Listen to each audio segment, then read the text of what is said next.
കൊച്ചി നഗരത്തിന്റെ ഹൃദയഭാഗമായ വൈറ്റിലയിൽ റെയിൽവേ ട്രാക്കിന് സമീപം ഒരു സ്ത്രീയുടെ മൃതദേഹം കണ്ടെത്തിയ വാർത്ത ഞെട്ടലോടെയാണ് കേരളം കേട്ടത്. ആദ്യ കാഴ്ചയിൽ അതൊരു ട്രെയിൻ അപകടമാണെന്നോ അല്ലെങ്കിൽ ആത്മഹത്യയാണെന്നോ തോന്നുമെങ്കിലും പോലീസിന്റെ കൃത്യമായ ഇടപെടൽ മണിക്കൂറുകൾക്കുള്ളിൽ ആ സത്യം പുറത്തു കൊണ്ടുവന്നു. അതൊരു ആസൂത്രിതമായ കൊലപാതകമായിരുന്നു. കൊല്ലപ്പെട്ടത് പൂത്തോട്ട സ്വദേശിനിയായ സുധ. കൊലയാളി മറ്റാരുമല്ല, സുധയുടെ ഏറ്റവും അടുത്ത സുഹൃത്തായിരുന്നു ഷാജി എന്ന പൊന്നുരുണി സ്വദേശി. എങ്ങനെയാണ് ഒരു സൗഹൃദം കൊലപാതകത്തിൽ കലാശിച്ചത്? വൈറ്റിലയിലെ റെയിൽവേ ട്രാക്കിന് സമീപം അന്ന് രാത്രി എന്താണ് സംഭവിച്ചത്? ജനറൽ ഡയറി പരിശോധിക്കുന്നു. സ്വാഗതം.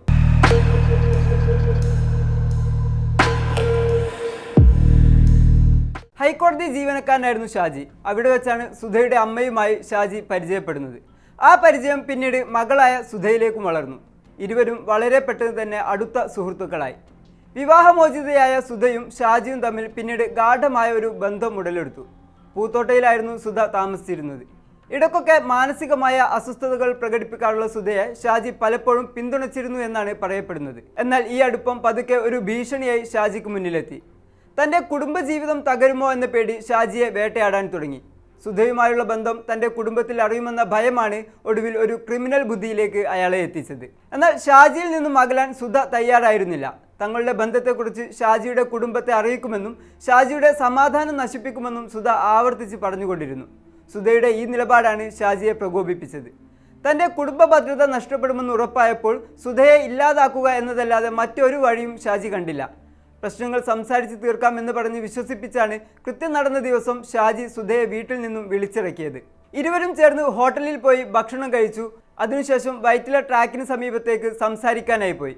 മുൻപും ഇരുവരും വന്നിട്ടുള്ള സുരക്ഷിതമായ ഇടമെന്ന നിലയിലാണ് വൈറ്റില റെയിൽവേ ട്രാക്കിന് സമീപം തിരഞ്ഞെടുത്തത്. ട്രാക്കിന് സമീപം വെച്ച് ഇരുവരും തമ്മിൽ വീണ്ടും തർക്കമായി. സുധ തൻ്റെ നിലപാടിൽ നിന്ന് പിന്നോട്ട് പോകില്ലെന്ന് ഉറപ്പായതോടെ ഷാജി ക്രൂരമായി പെരുമാറി.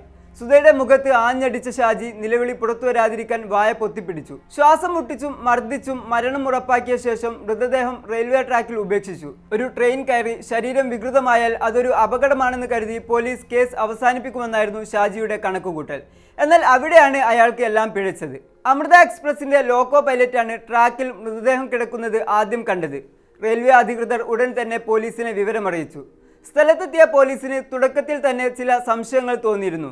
പോലീസിന്റെ സംശയത്തിന് പ്രധാന കാരണം മൃതദേഹം കിടന്ന ട്രാക്കായിരുന്നു. ഈ ട്രാക്ക് റെയിൽവേ ഉപേക്ഷിച്ച ട്രാക്കായിരുന്നു. അതിലൂടെ ട്രെയിൻ ഓടാറില്ല. കൂടാതെ മൃതദേഹത്തിലെ പരിക്കുകൾ ട്രെയിൻ തട്ടിയുണ്ടാകുന്ന രീതിയിലുള്ളതല്ലായിരുന്നു.